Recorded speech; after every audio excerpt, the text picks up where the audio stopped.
بسم اللہ الرحمن الرحیم۔ حضرت سلیمان علیہ السلام کو جب اپنی موت کی خبر ملی تو انہوں نے خود کو شیشے کے کمرے میں کیوں بند کر لیا تھا اور کتنے عرصے تک آپ علیہ السلام کی سلطنت میں بسنے والے لوگ اس بات سے بے خبر رہے کہ آپ علیہ السلام کی روح قبض ہو چکی ہے۔ حضرت سلیمان علیہ السلام کا ذکر قرآن پاک میں کئی مقامات پر آیا ہے۔ آپ علیہ السلام کی حیات مبارکہ کے حالات و واقعات حکمت سے بھرپور ہیں، جن میں اصلاح اور ہدایات کا درس بھی ہے اور عبرت بھی۔ اللہ تعالیٰ نے قرآن مجید میں اپنے نبیوں اور سابقہ امتوں کے قصوں کو اس لیے بیان کیا تاکہ امت محمدی کی تربیت ہو سکے اور لوگ اللہ تعالیٰ اور اس کے رسول صلی اللہ علیہ وسلم کی جانب قائم کی گئی حدوں کی پاسداری کریں اور جو حد سے گزرنے والے ہیں وہ عبرت حاصل کریں۔ سیدنا سلیمان علیہ السلام کا شمار بھی اللہ تعالیٰ کے جلیل القدر نبیوں میں ہوتا ہے۔ آپ علیہ السلام کو بنی اسرائیل کی جانب نبی بنا کر بھیجا گیا۔ اللہ تعالیٰ نے کم و بیش 1,24,000 نبیوں کو نسل آدم کی ہدایت کے لیے بھیجا، جنہوں نے بھٹکی ہوئی انسانیت کو کفر و ظلم کے اندھیروں سے نکال کر صراط مستقیم کی طرف چلایا۔ اللہ تعالیٰ نے جن لوگوں کو نبوت عطا کی انہیں غیر معمولی علم، تدبیر، قوت فیصلہ اور نور بصیرت بھی عطا کیا۔ ان منتخب ہستیوں میں حضرت سلیمان علیہ السلام وہ نبی ہیں جنہیں اللہ تعالیٰ نے منصف نبوت کے ساتھ ساتھ ایک عظیم سلطنت بھی عطا فرمائی۔ سیدنا سلیمان علیہ السلام حضرت داؤد علیہ السلام کے بیٹے ہیں۔ ابن عساکر رحمۃ اللہ علیہ نے آپ علیہ السلام کا سلسلہ نسب یوں بیان کیا: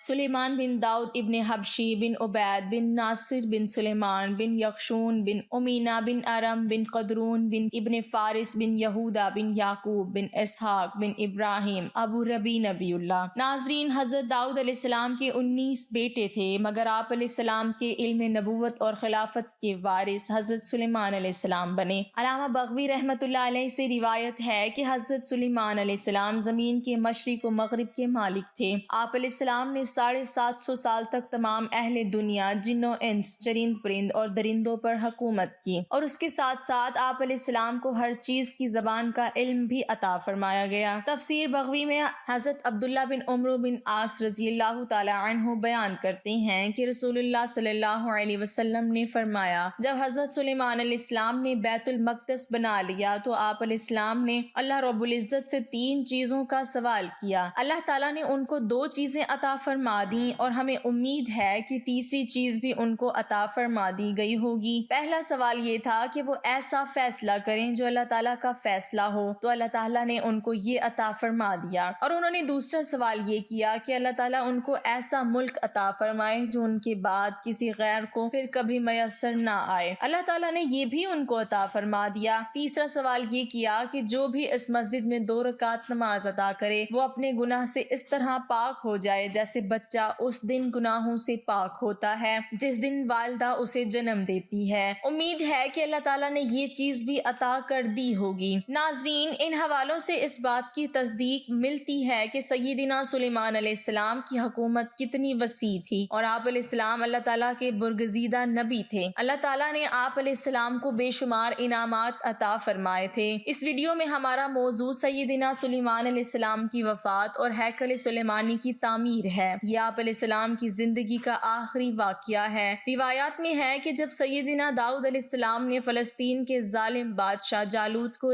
جہنم رسید کر کے بادشاہت حاصل کی تو آپ علیہ السلام نے تابوت سکینہ کو محفوظ کرنے اور اللہ تعالیٰ کی عبادت کے لیے ہیکل کی تعمیر شروع کروائی تھی۔ ابھی ہیکل کی تعمیر مکمل نہیں ہوئی تھی، آپ علیہ السلام دنیا سے رخصت ہو گئے، اور پھر حضرت سلیمان علیہ السلام نے بھی اپنے والد کے نقش قدم پر چلتے ہوئے ہیکل کی تعمیر کا حکم جاری رکھا، جو آپ علیہ السلام کے دور حکومت میں ہی مکمل ہوا۔ جب حضرت سلیمان علیہ السلام نے اللہ کے حکم سے ہیکل سلیمانی کی تعمیر کا بیڑا اٹھایا تو جنات کی مدد سے اس کی تعمیر شروع کی۔ یہ ہیکل یا مسجد بہت عالیشان اور وسیع و عریض تھی۔ اس کے 3 حصے تھے، جن میں بیرونی حصہ عام لوگوں کی عبادت کے لیے، درمیانی حصہ علماء اور ان کی اولاد عبادت کرتے، جبکہ سب سے اہم اور بہترین حصے میں تابوت سکینہ رکھا گیا۔ اس حصے میں کسی کو بھی داخل ہونے کی اجازت نہیں تھی سوائے سب سے بڑے عالم کے۔ ہیکل کی تعمیر کے بعد وقت گزرتا رہا اور بنی اسرائیل کی اصلاح کے لیے پیغمبروں کا سلسلہ جاری رہا، لیکن یہ قوم اپنے روزمرہ اعمال میں بدتر ہوتی گئی اور احکام الہی کی نافرمانیاں کرنے لگی۔ مورخین کے مطابق 586 قبل مسیح میں بخت نصر نے بیت المقدس پر حملہ کیا۔ اس حملے میں اس نے نہ صرف بنی اسرائیل کا قتل عام کیا بلکہ اس نے ہیکل سلیمانی کو بھی مکمل تباہ کر دیا اور اسے آگ لگوا دی۔ اس میں موجود تابوت سکینہ کو بھی لوٹ کر اپنے ساتھ لے گیا۔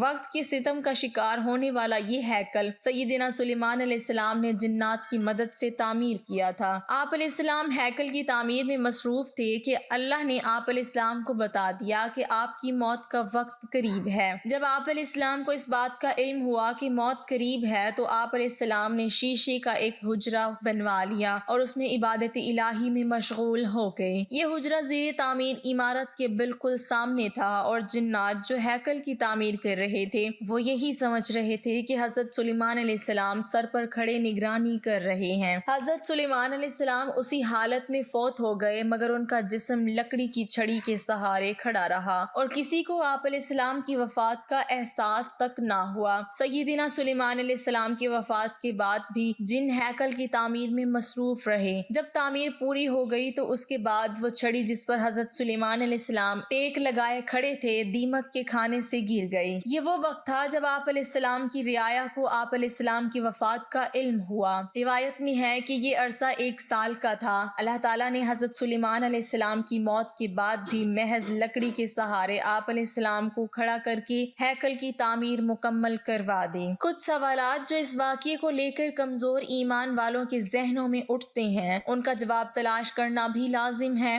تاکہ سوال کرنے والوں کے ذہنی فطور کو ختم کیا جا سکے۔ اس حوالے سے جو پہلا اعتراض آتا ہے وہ یہ ہے کہ اتنی بڑی سلطنت میں یہ بات کیسے چھپی رہی کہ کسی کو علم نہ ہو سکا؟ تو اس کا جواب یہ کہ حضرت سلیمان علیہ السلام کی عادت تھی کہ وہ کئی مہینے تنہائی میں عبادت کیا کرتے، استعمال کی چیزیں اور کھانا پینا ساتھ رکھتے تھے اور اس دوران کسی کو ان کے پاس جانے کی اجازت نہ ہوتی کیونکہ حضرت سلیمان علیہ السلام کو اپنی وفات کا پہلے سے علم تھا، لہٰذا انہوں نے اپنے گھر والوں کو سختی سے منع کر دیا کہ سلطنت کی کسی فرد کو اس بات کا علم نہ ہو اور اس کا مقصد ہیکل کی تعمیر کو پورا کرنا تھا۔ اس کا ایک جواب یہ بھی ہے کہ اللہ تعالیٰ اگر حضرت عزیر علیہ السلام کو 100 سال گہری نیند میں سلا سکتا ہے، حضرت عیسیٰ علیہ السلام کو زندہ آسمان پر اٹھا سکتا ہے تو یہ کیسے ممکن نہیں کہ حضرت سلیمان علیہ السلام کا جسد خاکی 1 سال تک لاٹھی کے سہارے کھڑا رہے؟ اس کی بارگاہ میں یہ سب ممکن ہے اور اس کے لیے یہ سب آسان ہے۔ یہ تھی وہ مستند معلومات جو حضرت سلیمان علیہ السلام کے حوالے سے ہم نے مستند روایات سے اکٹھے کیے۔ اس میں کسی قسم کی کمی بیشی اللہ معاف فرمائے۔ اللہ تعالیٰ سے دعا ہے کہ وہ ہمیں اپنے نبیوں کی زندگیوں سے نصیحت حاصل کرنے کی توفیق عطا فرمائے اور آپ کے اور میرے علم میں اضافہ فرمائے اور ہمیں اسی طرح دینی علم سیکھنے، جاننے اور پھیلانے کی توفیق اور ہمت عطا فرمائے۔ آمین۔